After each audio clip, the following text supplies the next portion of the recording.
We welcome the view of others. We seek a free flow of information across national boundaries and oceans, across iron curtains and stone walls. We are not afraid to entrust the American people with unpleasant facts, foreign ideas, alien philosophies, and competitive values. For a nation that is afraid to let its people judge the truth and falsehood in an open market is a nation that is afraid of its people.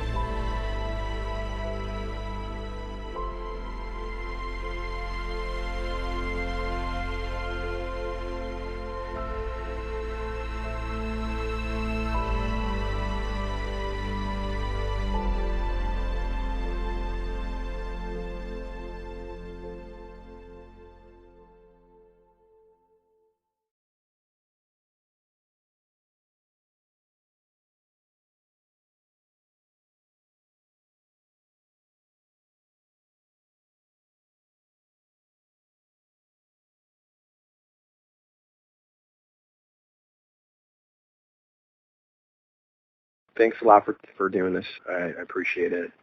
Just tell us a little bit about yourself. Well, I am a native Texan. I was born in Dallas at the old Parkland Hospital, not the one where JFK died, but the old one. We moved to the suburbs when a major highway was put through the home where we lived. I married a sailor and moved from Texas to San Diego. Then we were living in Mountain View, which is south of San Francisco, when JFK was shot.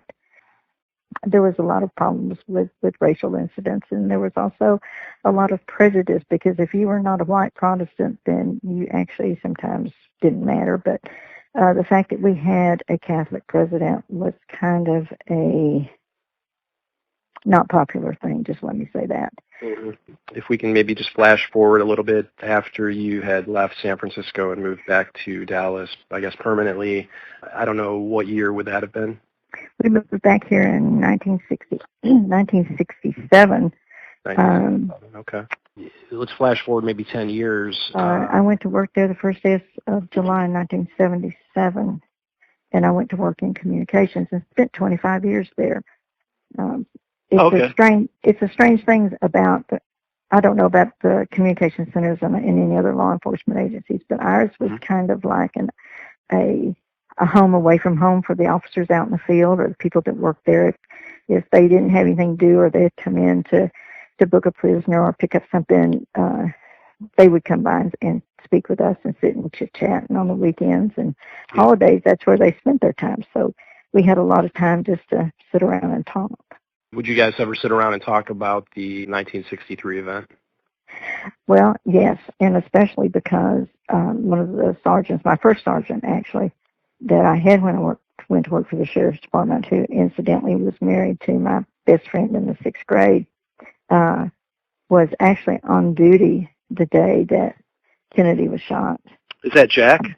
It is Jack Watson, yes it is.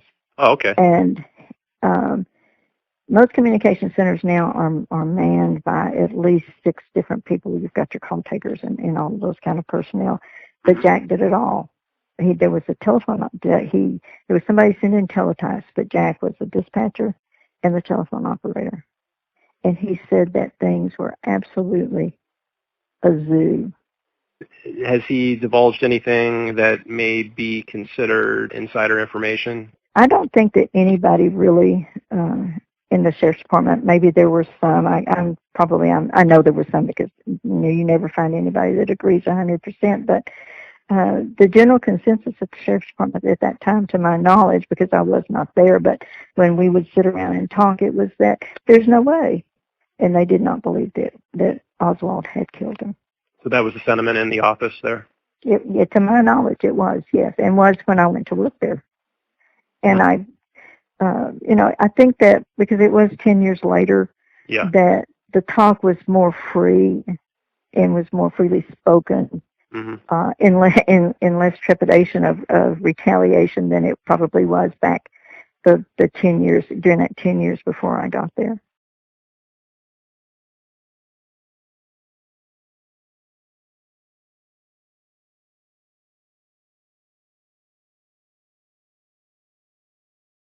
My mother at the time that Kennedy was assassinated, was working for a dress manufacturer called Jennifer Junior's, which was in the building directly across Houston Street from the school book depository. Uh-huh. Her boss was a gentleman called Abraham Zapruder. Oh, no kidding. Yeah. And she said he was one of the nicest, sweetest men. She actually said he was one of the nicest person she ever worked for. Mm-hmm. And he came in early that morning when they all and called him to gather. And he said, "We're not going to work this morning." He said, "I want you all to do whatever you need to do." But he said, "This is probably going to be your only chance to see a living president." And he said, "You just find you a place where you can have a good view of all that's going to go on." And Mother said that most of the people went down there. But now, my mother and two of her friends stayed upstairs I think it was on the 5th floor. And they opened the windows so that they could smoke up there and watch the caravan go, or the. Sure. It's probably a good view. It really was a good view. And she said that when they turned the corner, she said that Jackie was so pretty, and she said the president was so handsome. And she said, we heard a pop pop. Mm-hmm. And she said we thought it was the motorcycles backfiring. Mm-hmm. But she said they laid those, and then she said we saw Kennedy's, she said we saw the back of Kennedy's head being blown off. Yeah. Because they were at that area. And she said that the motorcycle jocks laid their motorcycles down and ran toward the grassy knoll. And she said they just stood there in disbelief in that window and watched.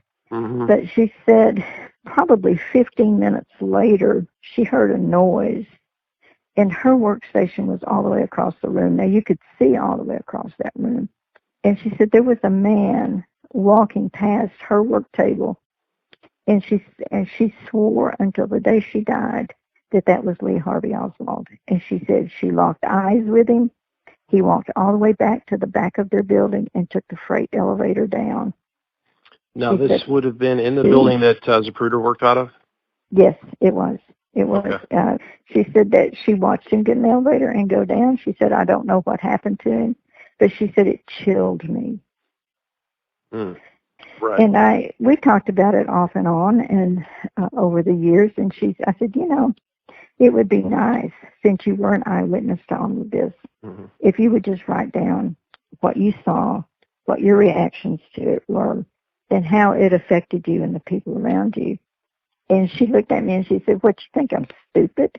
I said, "Well, no." She said, "Look, I would like to live to see my grandchildren grow up."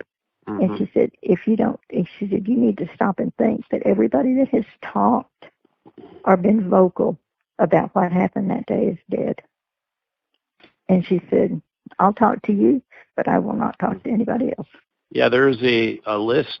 I think it's over 100 people, last I checked, that had very close ties to this, whether they saw something or had information or were to testify. Or even thought they saw something. Yeah. Going back to the 5th floor that they were looking out of, if there would have been proper security that day, there would have been nobody allowed to be in those open windows, number one. That's strange. Yeah, 15 minutes after the shot, she said that she saw somebody that looked like Oswald walk right past her, huh? Mm-hmm. Yeah, maybe it's possible. There were also lookalikes involved as well. I was getting ready to run that through my mouth. Yeah. So possibly, maybe it was one of his lookalikes being used to set him up or to place him at the scene.